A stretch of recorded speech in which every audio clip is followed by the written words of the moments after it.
Have you ever wondered why a child is born into poverty while another opens their eyes to silk sheets and silver spoons? Why some are born where mangoes fall from trees like gifts from God and the sea sings lullabies all year round, while others are born where the winters crack their bones, the sun scorches the earth and nothing grows? Have you ever asked yourself, why do doors open for some as if the universe is their concierge, while others knock until their knuckles bleed and still remain outside? Why are you here? Why now?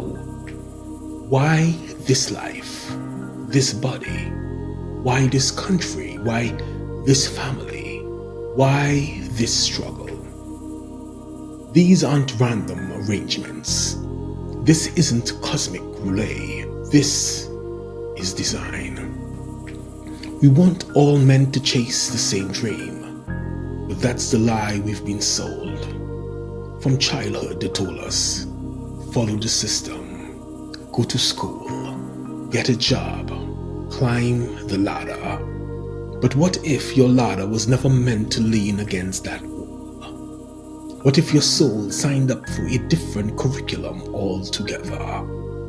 Some of us were meant to sing, some to heal, others to till the soil, some to channel light, some to tear down the old systems and birth the new. But what happens when the healer is locked in a cubicle?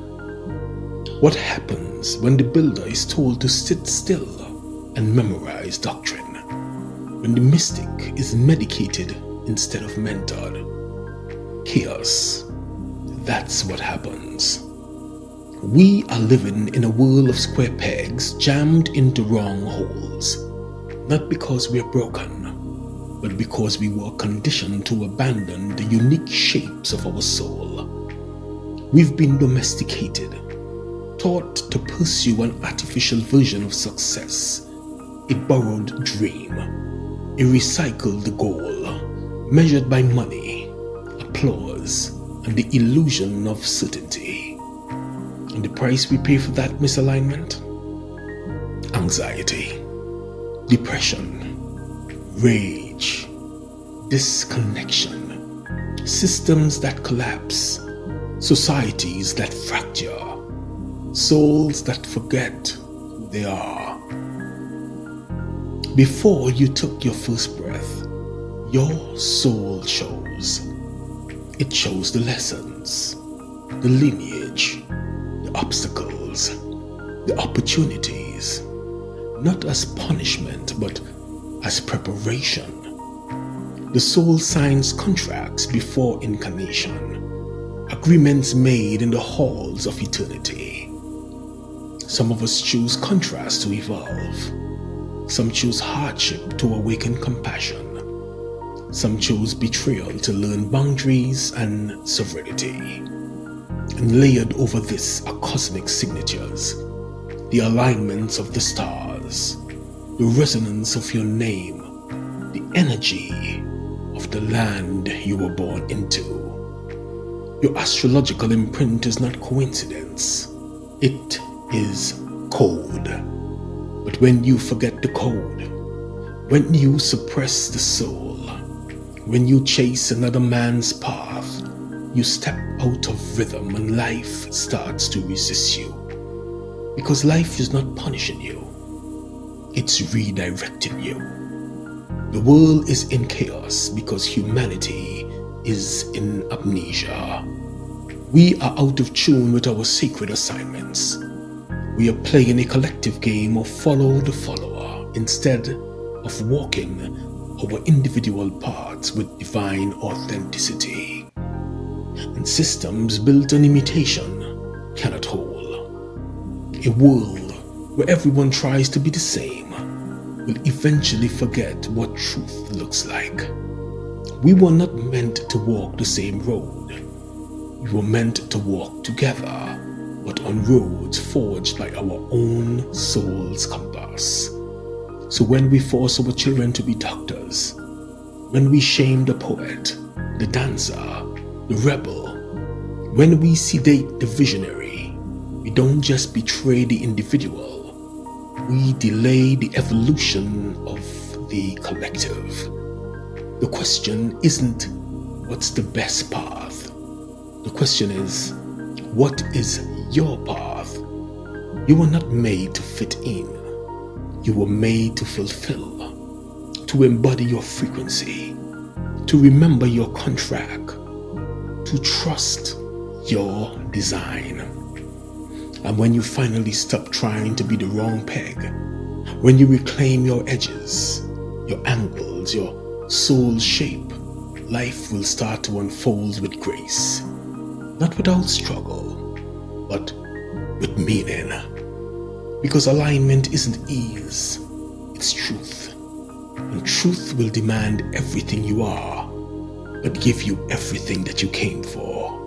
So ask yourself, what am I chasing that was never mine to begin with?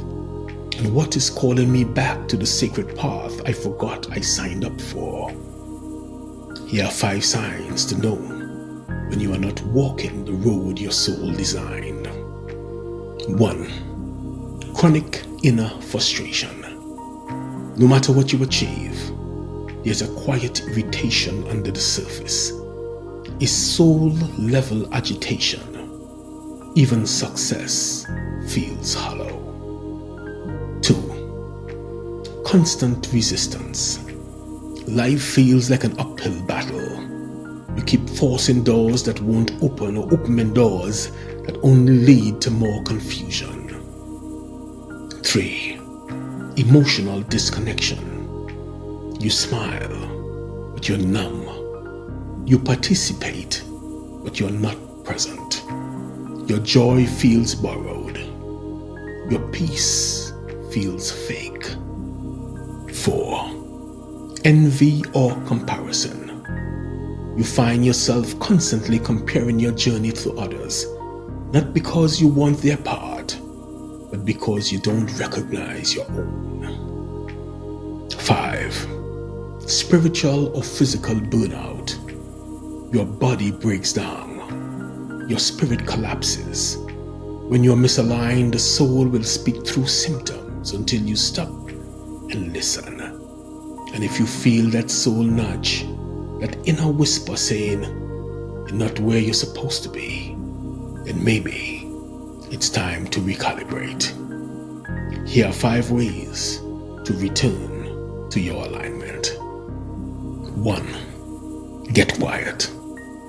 The soul doesn't scream. It speaks in stillness. Carve out space daily. No noise, no input, just you, your breath, and your being. 2. Track your energy, not just your time. Notice what drains you versus what ignites you. Follow the fire. Where there is natural resonance, there is divine design. 3. Break the agreement. Say no to what no longer serves you, even if it once did. You are allowed to outgrow versions of yourself that were built on survival, not truth. 4. Remember the child within. Go back. Go back before the world told you who to be. What did you love? What did you dream? Who were you when you were still you? And 5. Ask your soul for directions. Literally sit down. Place your hand on your heart and ask, what did I come here to do? Then trust what comes, even if it's only a whisper, even if it scares you, especially if it scares you. You were not meant to fit. You were meant to fulfill. Reclaim your shape. Walk your design. The world needs you, not their version of you.